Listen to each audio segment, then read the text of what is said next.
So it's Monday, and I was looking out here behind the house and realized that right over there at that cow is Louise, the first one walking toward us, and you can immediately tell because she's got those udders hanging down. The other 4 cows are the same ones that were back here, the ones that were being weaned, and that's Louise. She's probably calling for Molly. It worries me that she's back here because I'm guessing it means that they're trying to do a separation thing between her and Molly, which would mean that they're doing that with Molly being so young still, because Molly is nursing off of number 8, and they're probably getting ready to get rid of Louise, which is sad. But I have to remind myself this is a cattle business for beef, but I also have to remind myself that Louise has that I'll show you the udder closer up, but she had some ligaments or something that stretched or broke, and so it's not comfortable. She's in pain, so I'm sure, and the fact that she's eating 40 pounds of grain a day, she becomes an expensive cow to keep on hand. But let's get up here and I can show you Louise's udder. Hi, Louise. She's not interested. Like, I came out here and I fed celery to one of the cows. Do you see her udder? See how it's just hanging there? Normally they're tucked way up by the belly, but it's almost like it's just a sack, like it's just hanging from skin. And normally their udders are kind of tucked under the belly. So poor Louise. Now these guys, one of them will eat, this one doesn't come close, anywhere close. He just kind of, this is the one that was making noise weeks ago. Now he's not. And then 2 of these guys were not interested in the celery, and one of them was, and I don't know which one because I don't know their faces yet. Look at these 2. They're sharing a sweet moment.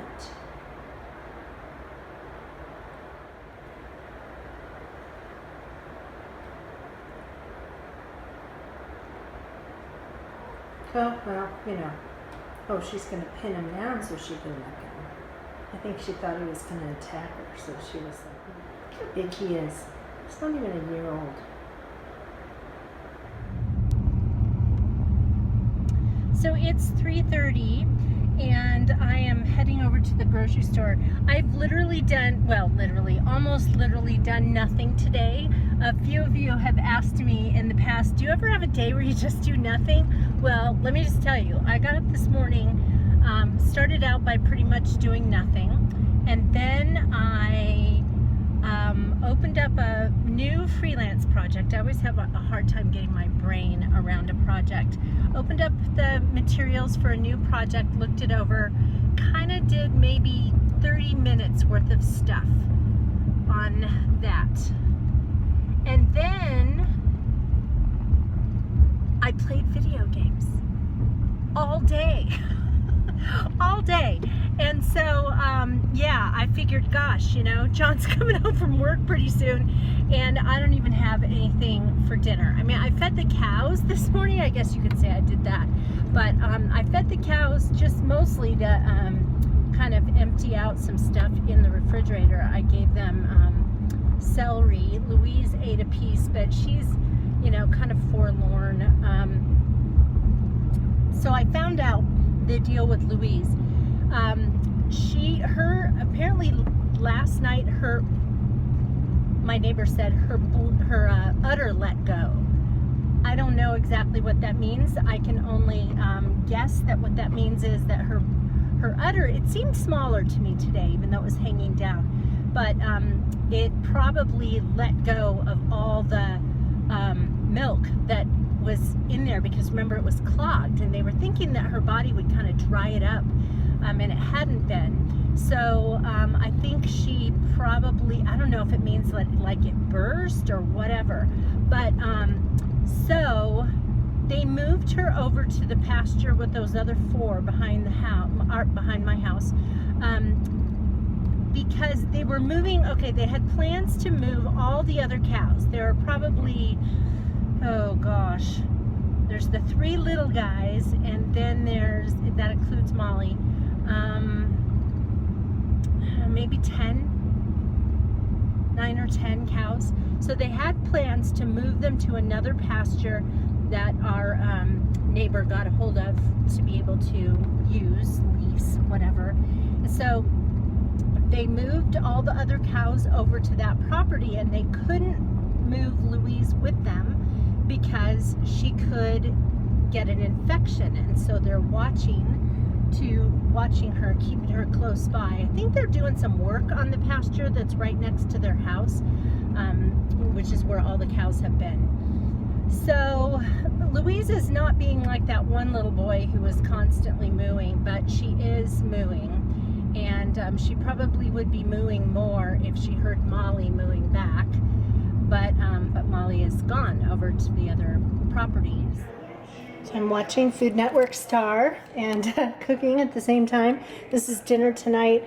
It is a mushroom and walnut pesto tart with red onions.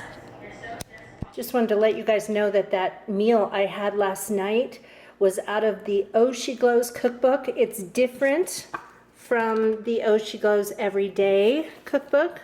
Sorry, my little diffuser cord there. It is her first book, Angela Liddon's first book, and that was called a mushroom and walnut pesto tart. It was super good, and John even said, this is a keeper, put a star next to it, I'll eat this anytime. Well, here's some sad news, you guys. Louise is going to cow heaven on Thursday.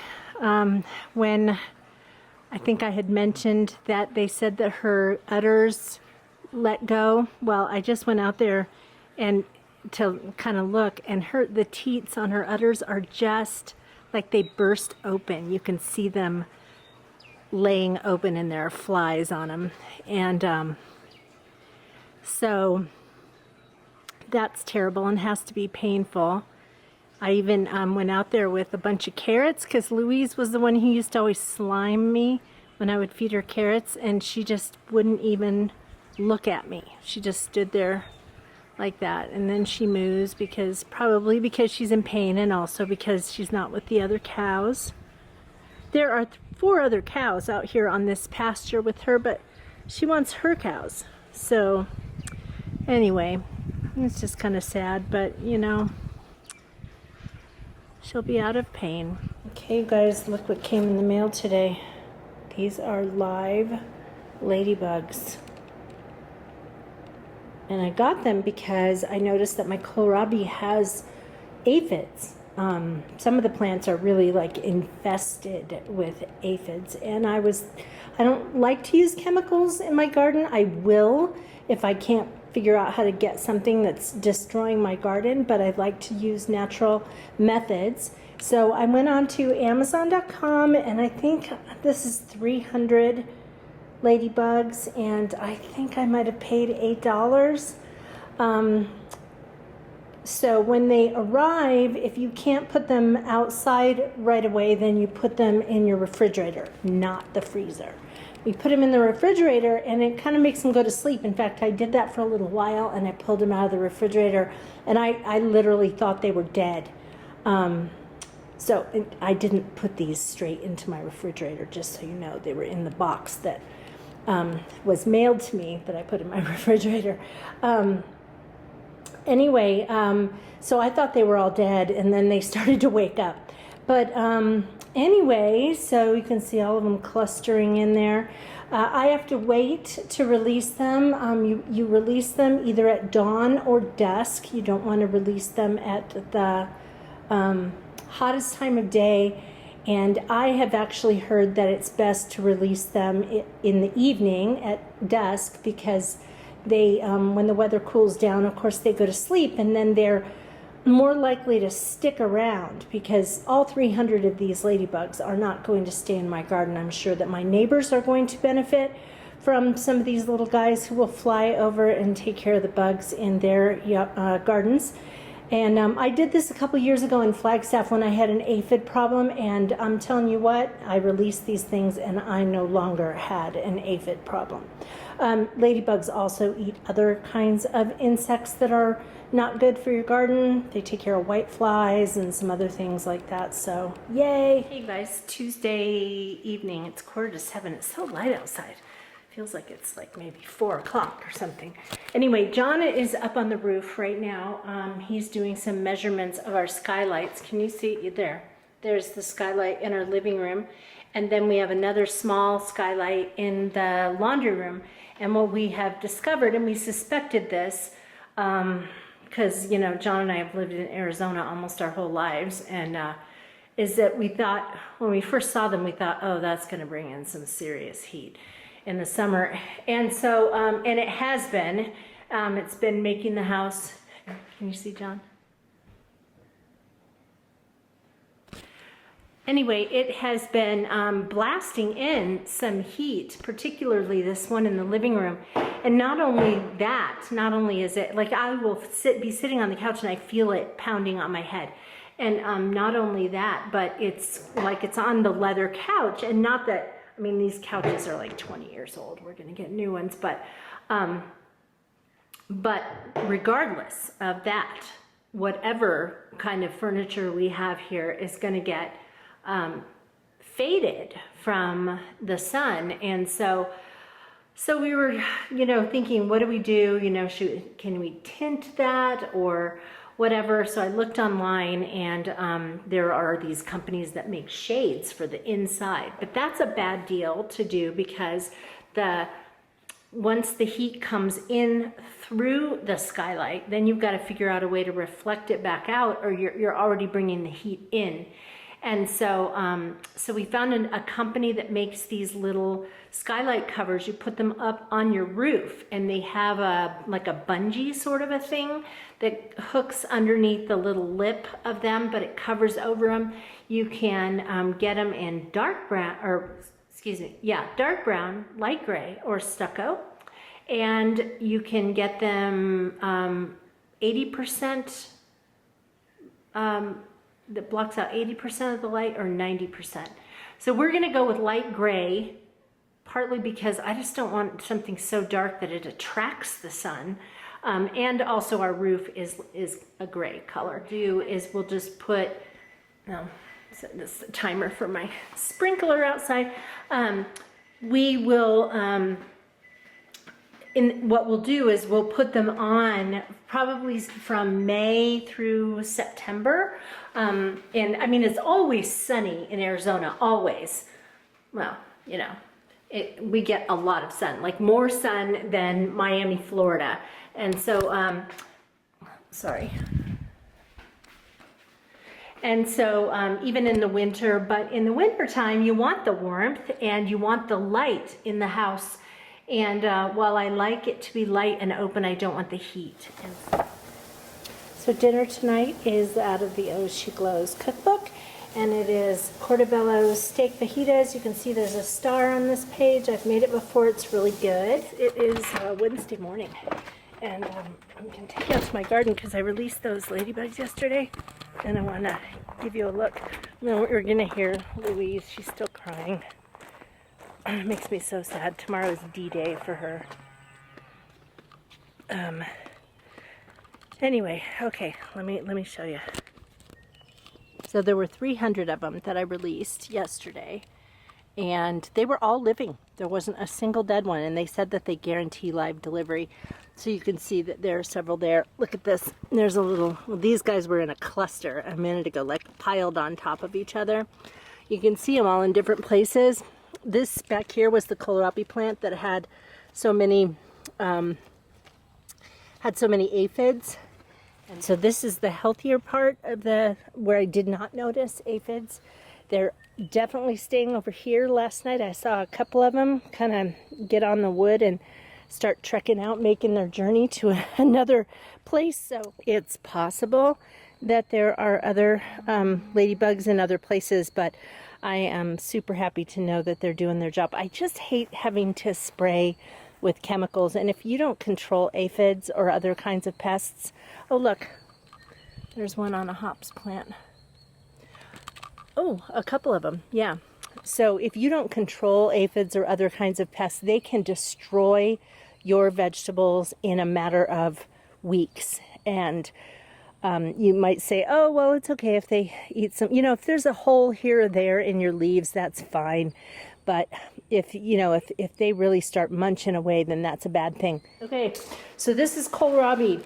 It looks like a little alien. I always think there are ones that are like this that are purple, and sometimes they're just green, like the darker leaves, and then this is like a light green.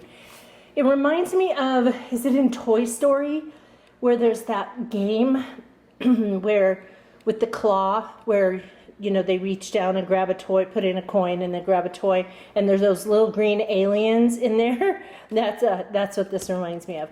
But anyway, you remove the stems and then peel, like just use a potato peeler to peel off this outside. It sort of looks like cabbage. It's actually in the cabbage family. Feels like it.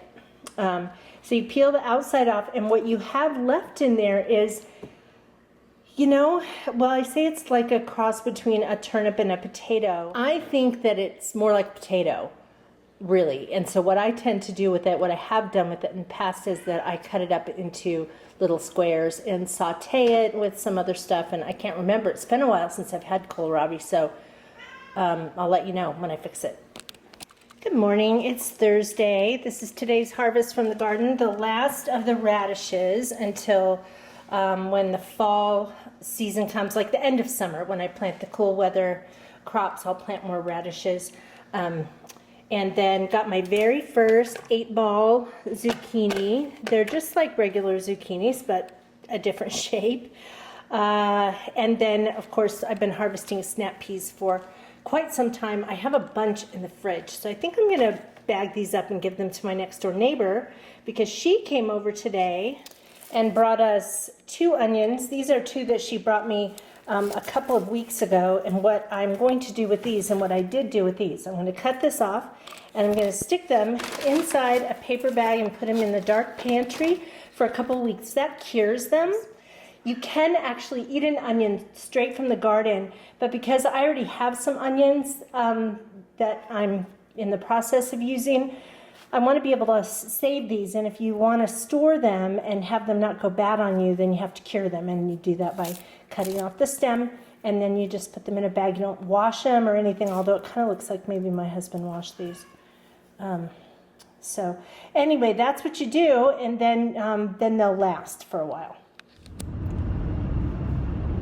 Hey you guys, it is Friday at about 10 minutes to 2. I'm headed to Phoenix. I'm actually going down and staying the night at my brother-in-law and sister-in-law's house, John's brother and his wife. They're the ones who helped us so much with our move, and they just bought a house, and so I guess they're moving in a week. It happened really fast, and so John can't help because he is working a night shift this weekend. But I am going to go down, and I told Nicole that I would help her pack her kitchen because that's what she helped me do. Heading to my mother-in-law's house first, and I brought her 6 smoothies. So green smoothies, but they're pink. I just figured that would be a contribution I could have to her good health. So, I make that thing that has a cup and a half of liquid. I like to use part water, part almond milk, unsweetened almond milk. And then 3 fruits, one of them being a banana for sweetness, and then 2 cups of greens. So I figured that would be really good. And she's not the best eater in the world. She loves eating sugary things and fast food and stuff like that. So, there just is science behind how what we eat can heal our bodies. In fact, John and I personally know a girl. I'm not sure I recommend this necessarily, but we personally know a girl who had cancer. She did not go through chemo. I don't remember what kind of cancer it was. She's not a good friend, but we socialize in the same circles sometimes. And so she did not want to have chemo because she had just gotten married and she really wanted to have kids. And so she didn't want to risk having that make her unable to have children. So she went through a naturopathic way of treating cancer. It was all about diet, and then I guess there were some things like on a very, very regular basis she had to have like these colonics and things. It was probably colon cancer actually, but anyway, her cancer's gone, and they had a baby a couple of years ago, and she hasn't had, you know, any recurrence of the cancer. So I think if I had cancer, I would definitely go through chemo. But all of that to say, food definitely can help our bodies to function better, and also can help to heal ailments that we have. She's really leery. She's kind of like, I don't know, it's got spinach in it. And so I just thought, well, let's have her taste them. I mean, I think they're really good. John thinks they're really good. And John was telling his mom about it. In fact, it was his idea to have me make those for her. So we're going to see if she likes them. And if she does, then we're going to make up a whole bunch, you know, and like make enough for her to have for 2 weeks, and then every couple of weeks take them down. Now, could she make them herself? Of course. But for a person who, first of all, is, you know, feeling tired and a little crappy from chemo, and also, second of all, a person who, you know, is super happy just having milkshakes and fast food, you know, it's probably best if we bring them to her, and then, you know, that will hopefully inspire her to actually drink them. So yeah, so I'm going to see her first, and then Josh and Nicole should be back at their house, and so I'm going to help pack this evening. I'm going to stay the night, and then I'm going to help them with whatever other packing they want help with in the morning. So my mother-in-law just called and said that she's just super, super tired, and so she asked if I would bring over the smoothies tomorrow instead of today. So it's a little bit after 3, and my brother and sister-in-law aren't going to be back to their house until like 5:30 or 6, so I have some time to kill. So I haven't had any animal protein all week, so I think I'm going to go, I am on my way right now, it's right over there, to Rubio's. It's one of my favorite places to eat, and it has those fish tacos. A few weeks ago, John and I went there. So I love Rubio's. And anyway, yeah, so I'm just gonna sit in there by myself and enjoy my fish tacos. And then I gotta figure out what to do. Probably go to Target. See, I've got stuff in the car that, it's so hot here. And what is the temp? 104, which really isn't bad for Phoenix in June, but it is 104, so I can't really leave a lot of stuff in my car. That's the problem. I don't know. I think maybe after I eat, I'll give my sister-in-law a call and find out if they have a key somewhere, some way to get in the house. Yeah, anyway, there you go.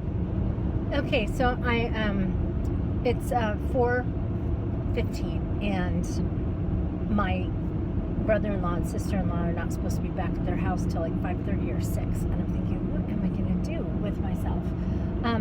And as I mentioned before, I can't just, you know, go shop, because I have my laptop and I have my my bag that I brought that has all my makeup. I can't just leave it in a really hot car.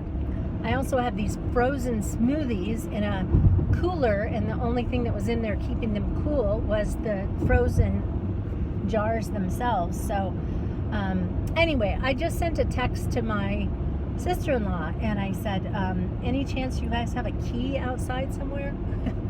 And she said, no, but when you get there, just let me know, because we can open the garage door for you remotely. Technology just kills me. So that is good. So now I'm just going to head over to their house, and I'll get a little freelance work done because I brought my computer. Okay, so I wanted to tell you guys, I've been dealing with this hoarse voice thing for a while, and it's really been bothering me.